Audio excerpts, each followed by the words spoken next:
Today is the 6th of July 2005. The time is 3:45 p.m. We're in an interview room at the Shan'ann Police Station.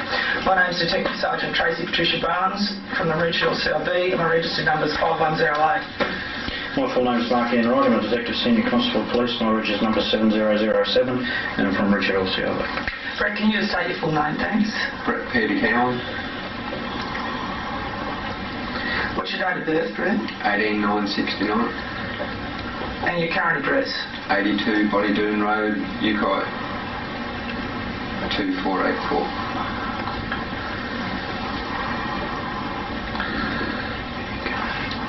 Where were you born, Brett? Bunbury, Western Australia. Brett, as explained to you, we're currently investigating the disappearance of a young boy called James Morcombe. He was abducted from the side of the Nanville Connection Road on the 7th of the 12th, 2003. You clear on what I want to talk to you about? Yes. You've previously been interviewed by detectives involved in that investigation, is that correct? Yes, I have. Alright. You're here today of your own free will. You've attended the station on your own here? Yes. Alright, you understand that you're not under arrest, yes, but you're free to leave at any time should you wish to. Before I ask any questions, I must tell you that you have the right to remain silent. This means that you don't have to say anything or answer any question or make any statement unless you wish to do so. However, if you do say something or make any statement, it will be recorded here on the tapes and will later be given in evidence. Do you understand that? Yes. Do you understand also that you have the right to telephone a friend, relative or solicitor and speak to them and have them present whilst you're being questioned? If you wish to do that, we can wait a reasonable time for you to do. You understand that? Yes. Anyone you need to have here with you? No. Okay, if there's anything you don't understand whilst I'm talking to you about this, just let me know and I'll clarify it for you. Can you just cast your mind back to the 7th of the 12th and get that time out, and just tell me what you were doing on the 7th of the 12th, which is a Sunday. Where were you living at that time? Could you start with that? 73A Elks Pinch Road. Right, and just if you can... Yeah, at Biwa. Okay, so if you can just go through what you remember about it, that'd be good. I was home all day, working in the garden in the afternoons, or in the morning and the afternoons, cutting down some trees, tidying up my gardens. I rang my boss's father up around lunchtime, asking if I could borrow his mulcher, so I could mulch what I'd cut off the trees and everything. Not 100% sure on the time that I left home to go up there and pick it up. After 1, I think. And went up there, picked it up, more or less went straight in. Was there for about 10 minutes talking before I loaded it. Loaded it in, tied it in, and then left and went straight home. Right, and where did you have to go to pick it up? To Nanville, to Queensland Road, Nanville. Right, how long do you estimate it would take you to drive from your home address to where you went to pick up the mulcher? It's approximately half an hour, 45 minutes. Half an hour to 45 minutes. Half an hour to 45 minutes? Depending on the traffic. Being a Sunday, do you think it would have been closer to the 30 or...? Yeah, it would have been closer to the 30. Okay, so you drove there. How long do you reckon you were there? All up. So you reckon just after 1? Yeah, it was... So say it takes... Would have been 1:30, at like 1:30. When you got there? No, when I left home. Alright. I'm not 100% sure on the time that I left home anyway. And how long do you estimate you were there? 10 to 12 minutes, you said, Joe? 10 to 15 minutes. And then say, to be safe, so we said 40 minutes to get there, 15 minutes there, 40 minutes to get home. Yep. So we're looking at 95. Yep. So about an hour and a half. So say you left at 1:30, you're home about 3. Yep. You left at 1, you're home about 2:30. 2:30. Alright. Did you see a young boy standing under the Kiel Mountain Road overpass? I didn't see anybody standing there. Right. Did you see any cars or did you notice anything unusual? No.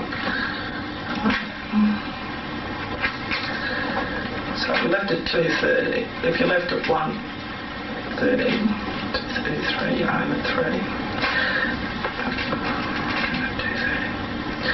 Right. Okay, and when you previously actually spoken to, you've consented to having your car examined and to getting DNA and that sort of thing. At this time, we're talking about December 2003, you're involved with the church up there, is that right? No.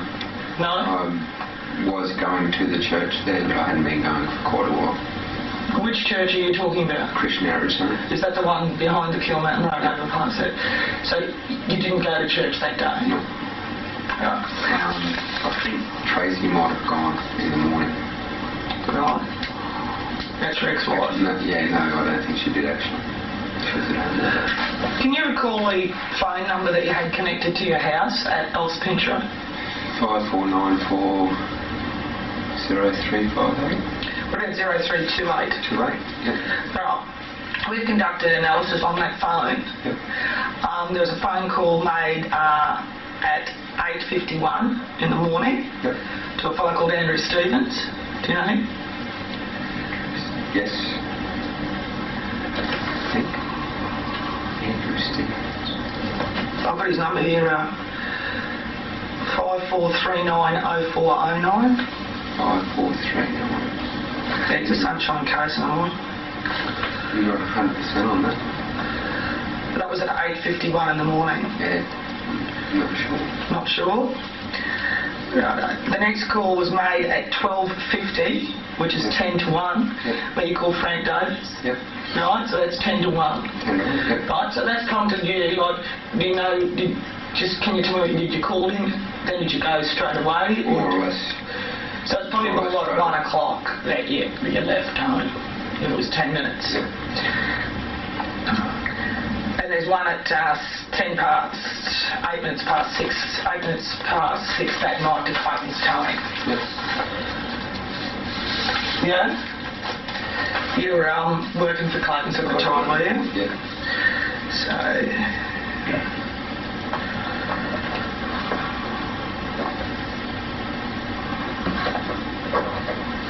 Do you know, did you have a mobile phone with you in the car as you were driving up to Frank's place? Kept my mobile phone with me. What's that number? 0428 177, no. 0427 117 484. Sorry, 042?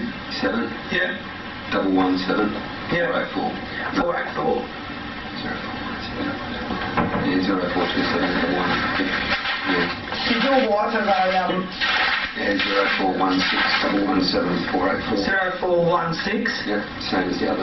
117 484. Yeah, still connected. Still can't. Do you know if you called your wife from your mobile after you've left the house that day? I don't think I did. I don't think I called anybody. You don't think you called anybody? No. Not from like when I went to pick up the monitor and my car like that.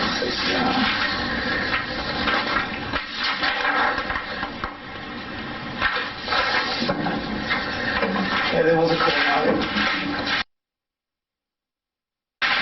There was a call made from your landline. It might be on here. Yeah.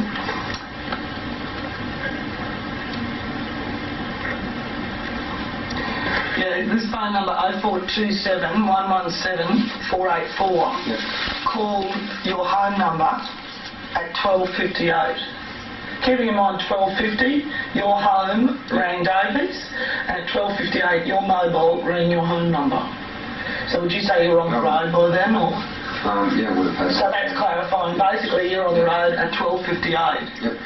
And that was the phone number that he had. He was using that, but it was in Tracy's name. Right, so you're saying, yeah, you were on the road at 1 o'clock. Yep. Right, so it's most likely you arrived home at 2:30, yeah? Yep. An hour and a half, 90, worked out about 90-minute round trip. By the time I took to talk to the people and pick it up. What happened when you got home? Just got straight into mulching up the trees. Mm-hmm. After I finished, cleaned up, had a shower and stayed home. Did anyone help you do the mulching or anything? No, the next one I haven't heard it. Yeah? It's a petrol one. Both next one I haven't heard it. I think Eric, the landlord's son, might have come outside. Oh, okay. He actually came over later on when I was starting to finish up and was over there having a look and that. Oh, okay, so he came over and spoke to you afterwards. So you're thinking now you probably got home at 2:30? Yeah, around 2:30. Putting that you got home about 2:30, you would have been coming past the Kiel Mountain Road overpass somewhere in the vicinity of 2:05. Yeah, something like that. Yeah? And you didn't see anything? No, there was nobody standing there. Did you see any buses in the area that I've time? seen the broken down bus. Where was that at? Do you remember? You saw the broken down bus at Woombye. The Woombye turned off. Was there any people at the bus, or Yeah, there was people still on the bus. when you went past the first time, was that going up to Nambour or coming back? Do you remember? I didn't notice it coming, like going up there. So coming back, you Coming saw the back, I bus noticed it, yeah. with people on it.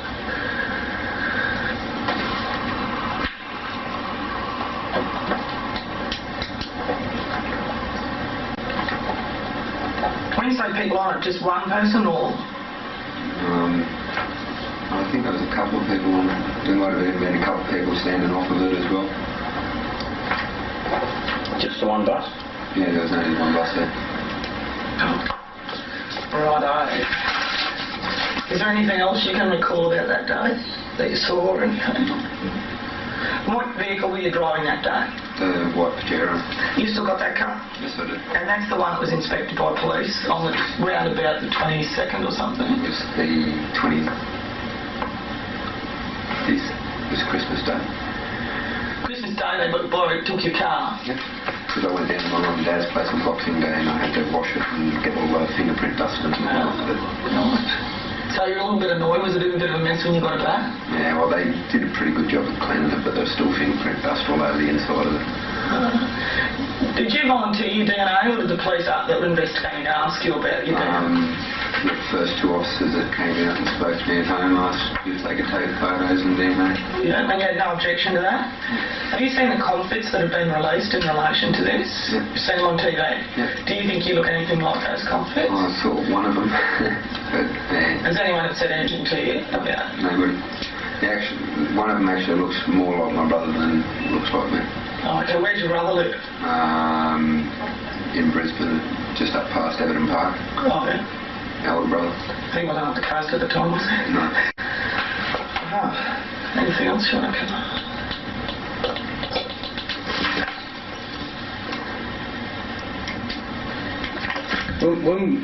When we initially spoke to you, the times are all a bit, you were saying it could have been this time, could have been that time. Yeah. You seem a bit more certain about time at the moment. Just with what you used to show me, like the phone calls and that. Right. But I knew I wasn't home any later than 3 o'clock.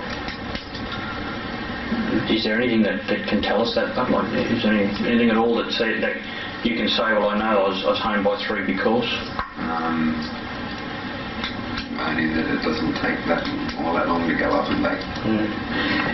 If the suggestion was, and this is an inference, mind you, people review what we do in relation to this job and come up with suggestions or possibilities. Yep. If the suggestion was that you weren't home till 3, and let's face it, there's been a couple of, I think Tracy says it was 3 o'clock, but she wasn't real sure, etc., etc. There's a bit of a gap in time that we're a little bit not concerned about, but a little bit interested to try and work out if we can narrow that time down a little bit. Yep. To protect, probably to give you your version more credibility, or secondly from our point of view, to see if we can't, if there's something that says, well, hang on, Brett was home a bit later than that, and we know that because of this. Yep. All of a sudden we've got a bit of a problem with our times. Do you understand why you're of interest to us? Yeah. Is there anything at all that you can tell us? The only thing I can say is what I said back in the other interviews, is the traffic cameras that are around, like the one in Beaver and everything. That's it. It's the only way I'd be able to clarify it. We have a number of our witnesses. We've got quite a few people that saw Daniel under the overpass and saw a vehicle parked nearby and some people talking to him. The time that you've gone past, we indicate if you went past it at say 2:05, we have a number of witnesses that say that they saw those things there. You're adamant that you didn't see anything there? I didn't see anybody or any cars or anything there. Not that I was really paying attention to anything like that. How often would you go to church? I hadn't been for quite a few months before that, but Did you feel comfortable going to the church? There's no reason why you wouldn't go there, or now, then? I did go, I might have gone once.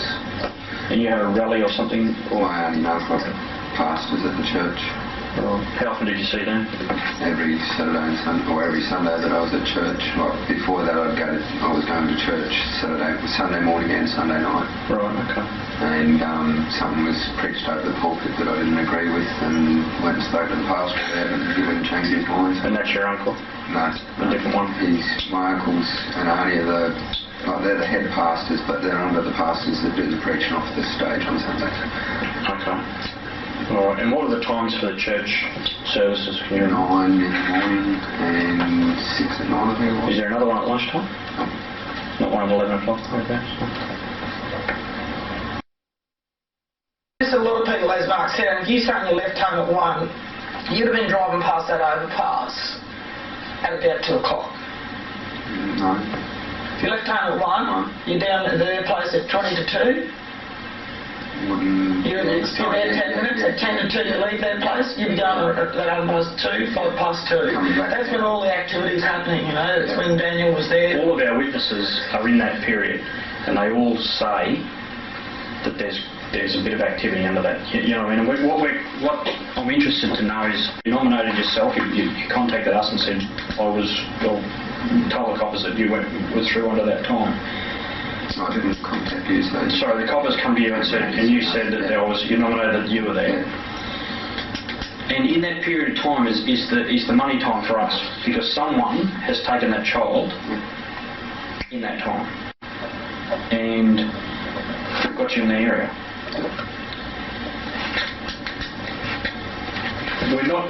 The problem with us is this is not going anywhere. We can't write this off and say, well, it's definitely not for account, to a point, because until we can get our times right, or something extra that's going to say, well, this is why he was home at 2:30. Because the best we can get from Tracy is she believed it was about 3, which gives us at least half an hour, that anything could happen within half an hour. And we only have your word to say that you went a certain way home, you went this way home, and that was the time, etc. You see what we're getting at? Well, that's what I was saying about the traffic cameras and everything. But when you say traffic cameras, which one are you talking about? You've got the one at the airport terminal, like going up. The mine's with the traffic flow. Yeah. You got the one down at Caloundra, you've got the one past Caloundra turn-off, and you've got one in Beerwa. I'll go past them all. That's the only way I can... Did you get fuel that day? No. Where were you purchasing your fuel at that time? Airport patrolling. Did you ever get fuel out on weekends? Yep. Quite often. And most of the time I'd go to the airport depot, but otherwise it could be Maroochydore or Caloundra. And what's that entail? You just swipe the card. Get a monthly bill. Yeah. Did you have any bank accounts around that time? No, Tracy had all bank accounts. Oh, I might have had a Suncorp account. And whose name? My name. Only for the sole purpose of my wages to be put into by Trevor. Oh, okay. So we know, like, the only thing that clarifies in your mind what time you left home is these phone calls, yeah? Like at 10 to 1 you've rung up, Davis, and then you say you left virtually straight away. And then obviously when you make the call from at 12:58, which is like 2 minutes to 1, you called from a mobile to your landline, which means you're probably mobile in the car at that time, leaving at 1. No, so we basically got you leaving home before 1 o'clock, 5 to 1 or something. Now that I've told you that you've called Tracy at home, do you remember what the conversation was? Like, did you have to stop at a shop? Did she say, can you get something? Did you ring her and say, do you want something? I can't remember. You didn't stop at any shops? No. You didn't see anyone you knew driving down the road? No. What was the nature of the conversation you had with the person you picked the mulcher up from? Were they staying home? Were they going out? No, they were going out. Alright, so you weren't there very long, were you?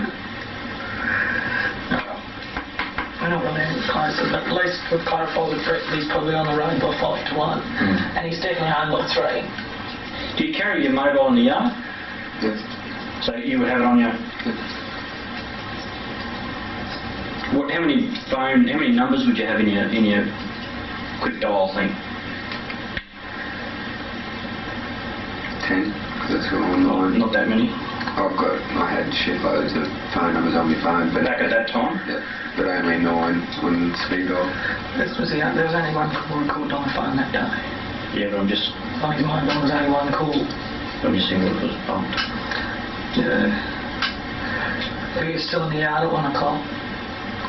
But you'd have it locked, wouldn't you? Yeah. Yeah, the thing not locked or physically starting. Yeah. Alright.